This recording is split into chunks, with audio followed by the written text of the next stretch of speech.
Hello everyone. हमने diode के बारे में पढ़ लिया है और डायोड को as a half wave rectifier के रूप में पढ़ लिया है। डायोड हमने रेक्टिफायर पढ़ा था। रेक्टिफायर क्या करता है? रेक्टिफायर का काम एसी को डीसी में कन्वर्ट करना है। ओके, तो यहाँ पर रेक्टिफायर को हमने पढ़ा अभी तक, जो वो था half wave rectifier. Half wave rectifier जिसमें हमने डायोड का यूज करके रेक्टिफिकेशन किया था। और यहाँ पर हमने देखा था कि जो हाफ वेव रेक्टिफायर था उसकी एफिशिएंसी बहुत कम थी, और ये कितनी थी? 40.6%। और इसमें जो रिपल्स थे, रिपल्स मीन्स एसी कंपोनेंट, वो उन कितने थे?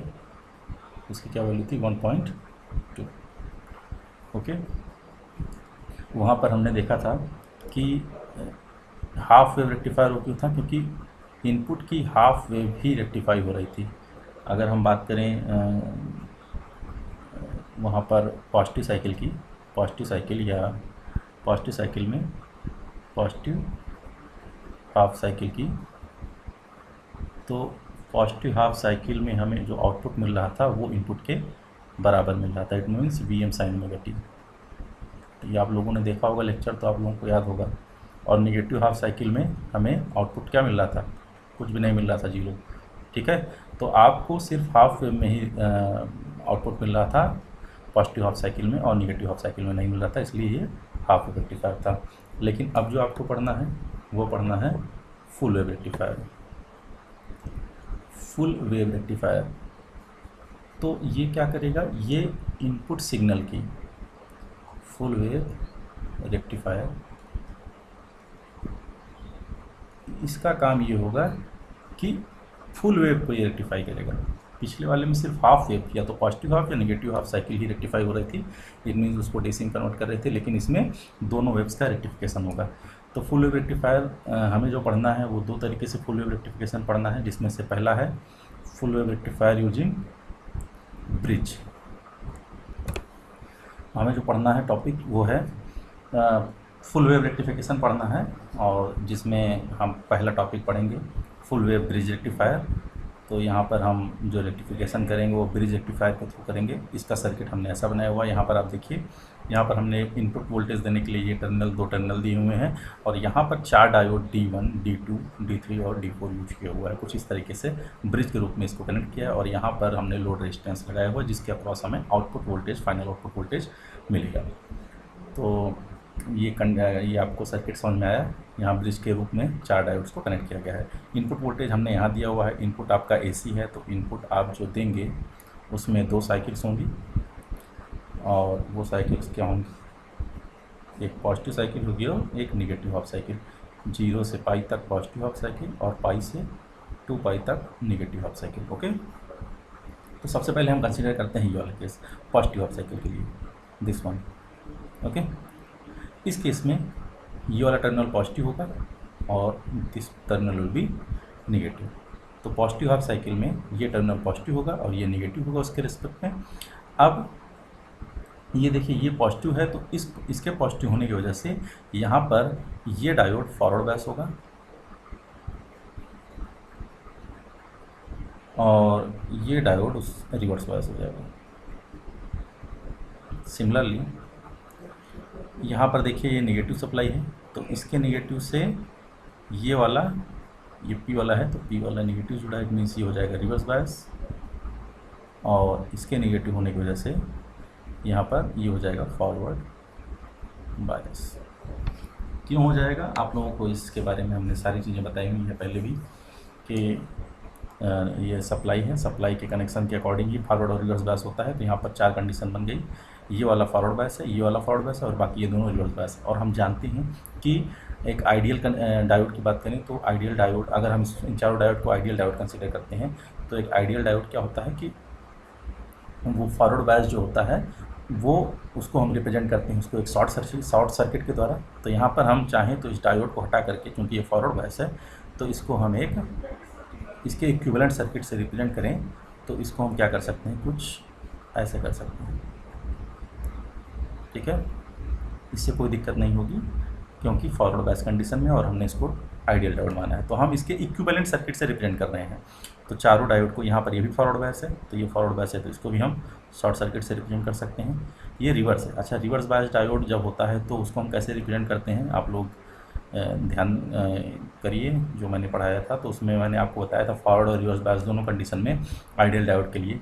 तो फॉरवर्ड बायस में तो ये शॉर्ट सर्किट इसको हम कर देते हैं, तो ये इसका इक्विवेलेंट हो जाएगा, ठीक है। लेकिन रिवर्स बायस जब होता है तो ये ओपन सर्किट होता है, इसके बीच में कोई कनेक्शन नहीं रहेगा, कोई करंट यहाँ से फ्लो नहीं होगी। अब आप ध्यान दीजिए, ये पॉजिटिव टर्मिनल है, ओके, और ये नेगेटिव टर्मिनल है। अब जो करंट फ्लो होगी उसको पाथ कहाँ से मिलेगा, पहले करंट यहाँ से होते हुए यहाँ पहुँचेगी। अब यहाँ पर दो रास्ते हैं, एक इधर जाने के, एक इधर, लेकिन इधर कोई रास्ता नहीं है, तो ये करंट इधर के थ्रू होते हुए अब यहाँ पर पहुँची। यहाँ पर भी दो रास्ते हैं, लेकिन इधर नहीं जाएगी क्योंकि ये ओपन सर्किट है, तो ये करंट इधर से होते हुए अब यहाँ पर देखिए, यहाँ पर उधर नहीं जाएगी क्योंकि उधर ओपन है, तो इधर से होते हुए और ये इधर हो जाएगी। तो ये हमने जो बनाया, ये करंट का पाथ बनाया है, ये करंट का पाथ है। करंट इधर से होते हुए लोड में होते हुए यहाँ पर हो गई। तो आपको जो अब यहाँ पर आउटपुट वोल्टेज मिलेगा V0, वो इनपुट वोल्टेज Vin के बराबर होगा, क्योंकि आइडियल केस हमने कंसीडर किया हुआ है। तो यहाँ पर जो हमें इस केस में जब हम पॉजिटिव हाफ साइकिल की बात करें, हमने अभी पॉजिटिव हाफ साइकिल बात की है, इस वाले केस को कंसीडर किए हैं। तो पॉजिटिव हाफ साइकिल में हमें जो आउटपुट वोल्टेज मिला है that is equal to VI। Clear है, ओके, क्योंकि यहाँ पर करंट फ्लो हो रही है। अब दूसरा केस कंसीडर करिए, जब हम नेगेटिव इस वाले वोल्टेज को इनपुट पर कंसीडर करेंगे तब क्या होगा। उस केस में देखिए, फिर से हम इसको ड्रॉ करते हैं। तो यहाँ पर आप देखिए, हम जब नेगेटिव साइकिल की बात करेंगे, इस वाले साइकिल की बात करेंगे, तो नेगेटिव साइकिल में क्या होगा, ये इनपुट वोल्टेज जो हमने अप्लाई किया है उसमें पोलैरिटी कुछ ऐसी होगी, यहाँ पर माइनस होगा, ओके, और यहाँ पर होगा प्लस। अब यहाँ पर चूँकि माइनस है, तो यहाँ पर माइनस होने की वजह से इसमें से यहाँ पर ये डायोड, ये फॉरवर्ड बायस होगा, और जबकि ये डायोड हो जाएगा अब रिवर्स बायस। पहले केस में दूसरा कंडीशन थी, ठीक है।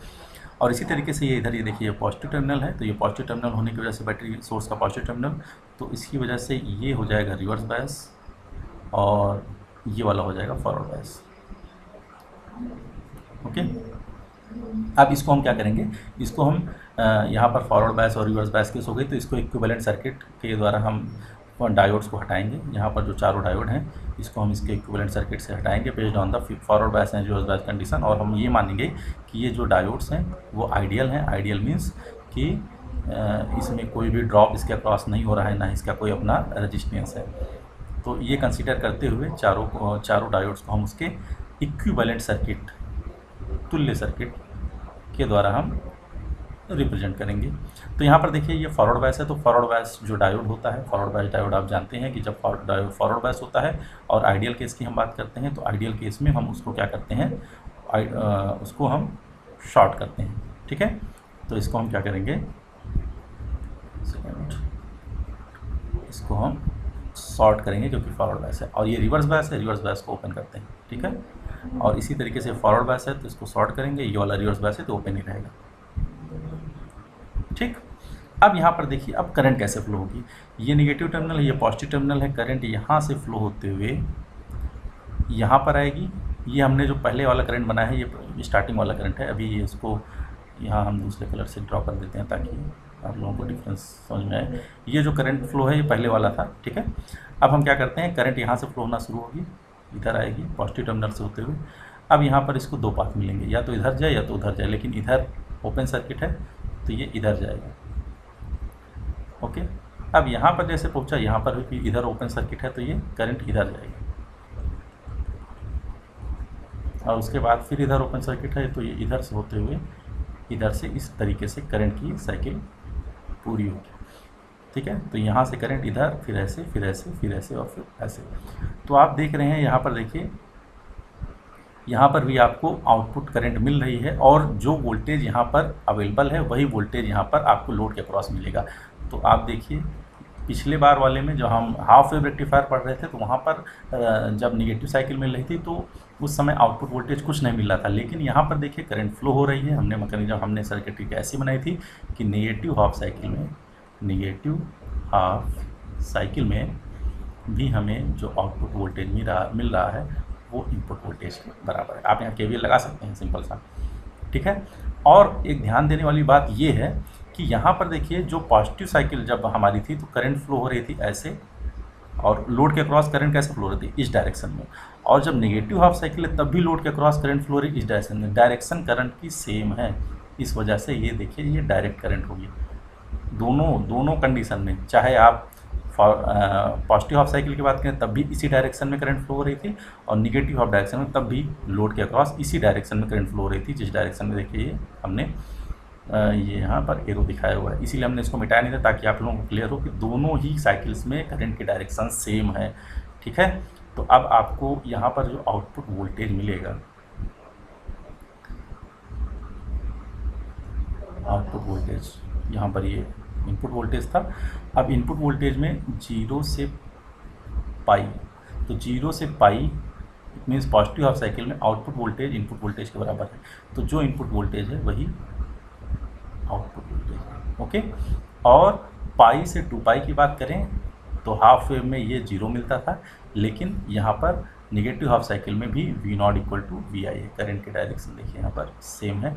तो इस यहाँ पर आप देख रहे होंगे कि यहाँ पर इनपुट की दोनों हाफ साइकिल्स आपकी रेक्टिफाई हो गई हैं, आपको एक ही डायरेक्शन मिला है ये दोनों, ठीक है। इसलिए ये है फुल वेव रेक्टिफायर। और यहाँ हमने ब्रिज के द्वारा इसको रेक्टिफाई किया है, इसलिए इसको कहते हैं फुल वेव ब्रिज रेक्टिफायर, क्योंकि फुल वेव इनपुट साइकिल की फुल वेव रेक्टिफाई हो रही है और यहाँ पर हमें DC मिल रहा है, ओके। इसी तरीके से हम, ये था एक तरीका फुल वेव रेक्टिफिकेशन करने का, जिसमें आपने देखा कि कैसे डायोड की फॉरवर्ड और रिवर्स बायसिंग की कंडीशन के कारण करंट एक ही डायरेक्शन में फ्लो होती है, जिसकी वजह से एक ही डायरेक्शन में दोनों साइकिल में हमें मिलता है वोल्टेज, और यहाँ पर हमें DC मिलता है, ठीक है।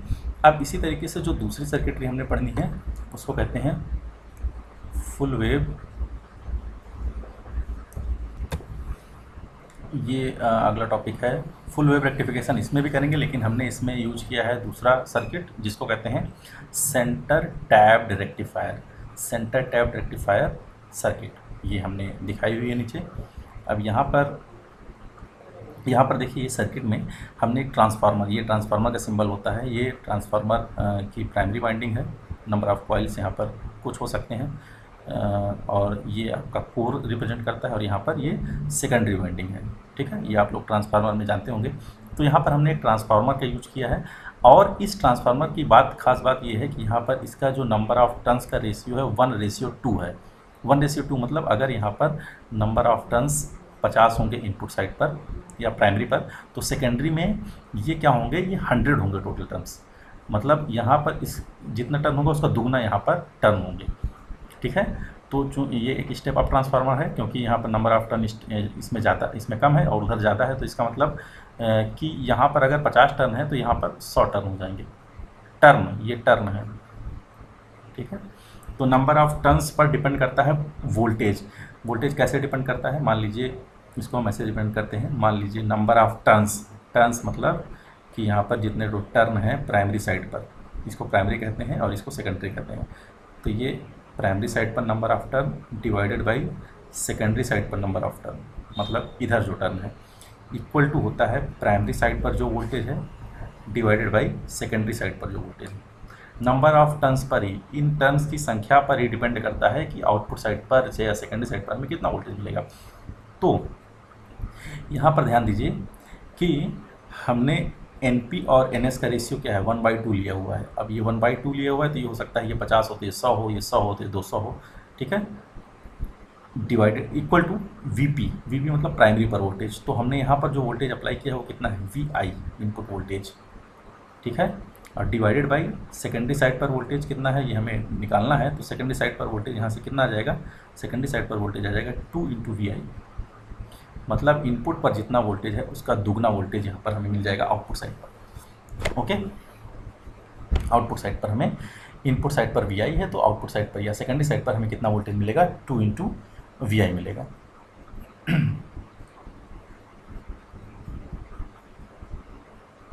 तो एक चीज़ ये क्लियर हो गई, नंबर ऑफ टर्न्स के कारण जो हमने बताया कि यहाँ पर जो वोल्टेज है वो दुगना हो जाएगा। ठीक है, अब यहाँ पर देखिए हमने इस सर्किट में दो डायोड्स यूज किए हैं, D1 एंड D2, जो कुछ इस डायरेक्शन में है। ठीक है, कनेक्ट हुए हैं दोनों। और इसके बाद यहाँ पर देखिए बीच में एक लोड रेजिस्टेंस है जिसके अक्रॉस हमें आउटपुट वोल्टेज V नॉट मिलेगा। और इस लोड रेजिस्टेंस वाले दूसरे वायर को हमने यहाँ पर देखिए तो यहाँ पर ये जो नंबर ऑफ टर्न्स जो यहाँ सेकेंडरी साइड पर है उसके बीच में सेंटर में हमने कनेक्ट किया हुआ है, टैपिंग की हुई है, इसीलिए इसको कहते हैं सेंटर टैप्ड रेक्टिफायर, क्योंकि हमने सेंटर में टैपिंग किया, ट्रांसफार्मर के सेकेंडरी वाइंडिंग के सेंटर में हमने टैपिंग की हुई है कुछ इस तरीके से। ठीक है, तो होता क्या है कि मान लीजिए अगर हमें इस टोटल के अक्रॉस मिल रहा है 100 वोल्ट, ठीक है, यहाँ पूरा 100 वोल्ट मिल रहा है, तो यहाँ से यहाँ के बीच 50 वोल्ट होगा और यहाँ से यहाँ के बीच 50 वोल्ट होगा। ये सेंटर टैपिंग का फ़ायदा है। ठीक है, तो सेंटर में करेंगे तो जाहिर सी बात है दोनों के अक्रॉस अलग अलग हमें, जैसे मान लीजिए अगर हमने यहाँ दिया 50 वोल्ट तो मान लीजिए यहाँ 50 वोल्ट दिया तो यहाँ पर दुगना वोल्टेज हमें मिलेगा। इस टोटल पर कितना वोल्टेज मिलेगा, 100 वोल्ट। 100 वोल्ट में इतने में आधा वोल्टेज रिप्रेजेंट या दिखेगा आपको, मतलब 50 वोल्ट, और इतने में भी आपको 50 वोल्ट दिखेगा। ठीक है, चलिए एक एक करके हम देखते हैं, अभी समझ में आएगा। तो मान लीजिए हमने जो अप्लाई किया है ये इनपुट वोल्टेज है, इनपुट वोल्टेज हमें जो देना है वो AC देना है, तो ओमेगा टी, और हमने अप्लाई किया हुआ इनपुट वोल्टेज VI, और इसमें दो साइकिल्स होंगी, एक पॉजिटिव हाफ साइकिल और एक निगेटिव हाफ साइकिल। 0 से पाई के बीच पॉजिटिव हाफ साइकिल, 0 से 2 पाई के बीच, पाई से 2 पाई के बीच निगेटिव हाफ साइकिल। तो पहले हम देखते हैं positive half cycle. Positive half cycle में क्या होगा कि यहाँ पर इनपुट आपका VI है, इनपुट आपका VI है तो यहाँ पर 2 VI होंगे, तो 2 VI में से यहाँ पर आपको इसके बीच वोल्टेज कितना मिलेगा, VI, और इसके बीच वोल्टेज कितना मिलेगा, VI। क्यों मिलेगा, क्योंकि नंबर ऑफ टर्न्स 1:2 है, तो इनपुट वोल्टेज का दूना वोल्टेज यहाँ मिलेगा। और सेंटर टैपिंग है, तो सेंटर टैपिंग है तो मतलब 2 VI में आधा VI, मतलब 2 VI/2 मतलब VI यहाँ रहेगा और VI यहाँ रहेगा। ठीक है, और जब हम पॉजिटिव साइकिल की बात करेंगे तो पॉजिटिव मतलब ये पॉजिटिव ये निगेटिव, तो उस कंडीशन में ये पॉजिटिव होगा और ये फिर निगेटिव होगा, ये पॉजिटिव निगेटिव पॉजिटिव निगेटिव, तो टोटल प्लस माइनस ये VI plus minus VI total मिलाकर में हो जाएगा 2 VI। इनपुट पर VI दिया, आउटपुट पर 2 VI मिल रहा है। ठीक है, और कुछ इस तरीके से कंडीशन होगा। अब आप ध्यान दीजिए, यहाँ पर हमने इनपुट अप्लाई किया जिसकी वजह से यहाँ पर देखिए ये वोल्टेज दोनों साइड पे कुछ ऐसे अप्लाई हुआ। अब इस वोल्टेज की वजह से ये डायोड फॉरवर्ड या रिवर्स बायस होंगे। ये वाला डायोड क्या होगा, ये डायोड कनेक्टेड है, इसका P वाला टर्मिनल है पॉजिटिव से कनेक्टेड, तो ये हो जाएगा फॉरवर्ड बायस। और ये क्या होगा, निगेटिव वाला टर्मिनल पॉजिटिव से कनेक्ट है, ये हो जाएगा रिवर्स बायस। ठीक है, अब हम क्या करें कि हम इन दोनों डायोड्स को, forward bias reverse bias condition हमें पता चल गई है, अब इन दोनों डायोड्स को हम क्या करें, इसको हटा करके इसके इक्विवेलेंट सर्किट से रिप्रेजेंट करेंगे। इक्विवेलेंट सर्किट मतलब इसके समतुल्य जो सर्किट है उस सर्किट से रिप्रेजेंट करेंगे। और इसको आइडियल मानते हुए, हमने इसको आइडियल कंसिडर करते हुए, फॉरवर्ड बायस डायोड अगर कोई आइडियल होता है तो वो क्या करते हैं, उसको हम कैसे रिप्रेजेंट करते हैं, शॉर्ट सर्किट के द्वारा। ओके, और रिवर्स बायस कोई डायोड होता है उसको हम कैसे रिप्रेजेंट करते हैं, ओपन सर्किट के द्वारा। ये शॉर्ट सर्किट और ये ओपन सर्किट है। ठीक है, अब आप देखिए यहाँ पर ये VI की वजह से यहाँ पर इस डायोड के ये यहाँ शॉर्ट सर्किट हो गया, यहाँ से होते हुए यहाँ पर एक करंट फ्लो होगी। ठीक है, होगी, और यहाँ पर देखिए क्या ये करंट फ्लो होगी, यहाँ पर कोई पाथ मिल नहीं रहा है इसलिए यहाँ पर ये करंट फ्लो नहीं होगी। ठीक है, तो यहाँ पर आपका कोई ऐसा लूप नहीं बन रहा है, लूप न बनने की वजह से यहाँ पर करंट आपकी फ्लो नहीं होगी। तो आपका यहाँ पर देखिए जो आपने इनपुट पर वोल्टेज दिया होगा वही वोल्टेज आपको आउटपुट पर मिलेगा। तो number 1 condition, positive half cycle में आपको जो आउटपुट वोल्टेज मिला that is equal to input voltage भी है। ओके, अब दूसरा केस कंसीडर करते हैं, जब हम यहाँ पर निगेटिव साइकिल देंगे तब क्या होगा। देखिए इसको हम फिर से चेंज कर लेते हैं, यहाँ पर डायोड लगा देते हैं, और हमें नहीं पता अभी ये फॉरवर्ड बायस होगा कि रिवर्स बायस होगा, वो हम पोलैरिटी देखेंगे कैसी होगी।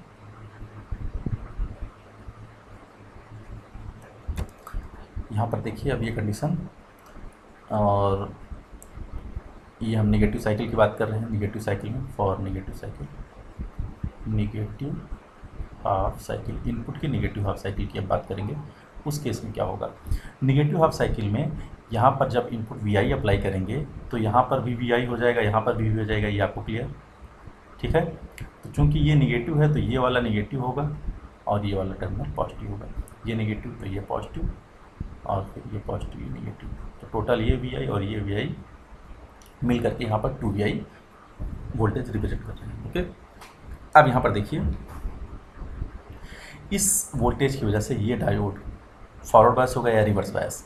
ये डायोड होगा रिवर्स बायस। क्यों रिवर्स बायस होगा, क्योंकि ये नेगेटिव टर्मिनल बैटरी के नेगेटिव टर्मिनल सोर्स का ये जुड़ा है डायोड के पी साइड से, और यहाँ उल्टा केस है, पॉजिटिव टर्मिनल जुड़ा है पी साइड से, इसलिए ये होगा फॉरवर्ड बायस। अब चूंकि ये फॉरवर्ड और रिवर्स बायस कंडीशन है तो हम क्या करेंगे, इन दोनों डायोड्स को इसके इक्विवेलेंट सर्किट के द्वारा हटा देंगे, रिप्रेजेंट कर देंगे इसके समतुल्य सर्किट, और आइडियल डायोड कंसीडर करते हुए हम इसका इक्विवेलेंट सर्किट यहाँ पर ड्रा करेंगे। आइडियल डायोड का इक्विवेलेंट सर्किट कैसे ड्रॉ करते हैं ये हमने अभी कई बार देख लिया है, अब फिर से देखते हैं। ये रिवर्स बायस है तो रिवर्स बायस ओपन सर्किट होता है, तो ये ओपन सर्किट बना दिया हमने। फॉरवर्ड बायस होता है, फॉरवर्ड बायस में क्या होता है, इसको हम शॉर्ट सर्किट के द्वारा रिप्रेजेंट करते हैं, तो ये हो जाएगा हमारा शॉर्ट सर्किट। ओके, अब यहाँ पर आप देखिए, यहाँ पर इस वाले लूप में करंट नहीं फ्लो होगी अब, लेकिन इस वाले लूप में करंट फ्लो होगी, ठीक है। करंट फ्लो होगी और यहाँ पर भी आपको आउटपुट वोल्टेज मिलेगा जो कि वी आई के बराबर होगा। यहाँ पर आउटपुट KVL लगाइए आप, यहाँ पर KVL लगाएंगे तो आपको आउटपुट वोल्टेज इनपुट वोल्टेज के बराबर मिलेगा, ठीक है। तो आप देख रहे हैं पॉजिटिव हाफ साइकिल और नेगेटिव हाफ साइकिल दोनों में आपको voltage V naught equal to V I के बराबर मिल रहा है, ठीक। और यहाँ पर एक चीज़ और ध्यान दीजिए, तो पहले साइड जब हम पॉजिटिव हाफ साइकिल की बात किए थे तो यहाँ पर करंट की डायरेक्शन क्या थी, यहाँ से होते हुए ऐसे जा रहा था, लेफ्ट टू सॉरी इस साइड से इस साइड की ओर, राइट से लेफ्ट की ओर, ठीक है। और यहाँ पर भी देखिए, तो इस कंडीशन में भी देखिए करंट यहाँ से होते हुए, ये पॉजिटिव है ना, तो यहाँ से होते हुए राइट से लेफ्ट की ओर मूव कर रही है, तो दोनों साइड में करंट की डायरेक्शन सेम है। करंट की डायरेक्शन सेम है, इसका मतलब हमें जो चाहिए था वही मिल गया है। DC में पोलैरिटी चेंज नहीं होती है, तो यहाँ आउटपुट वोल्टेज अगर हम ड्रॉ करें तो 0 से पाई और 2 पाई दोनों में हमें आउटपुट वोल्टेज की वैल्यू इनपुट वोल्टेज के बराबर मिली है और इनकी डायरेक्शन सेम है, इसलिए यहाँ पर इसको फुल वेव रेक्टिफिकेशन होगा। Okay, thank you.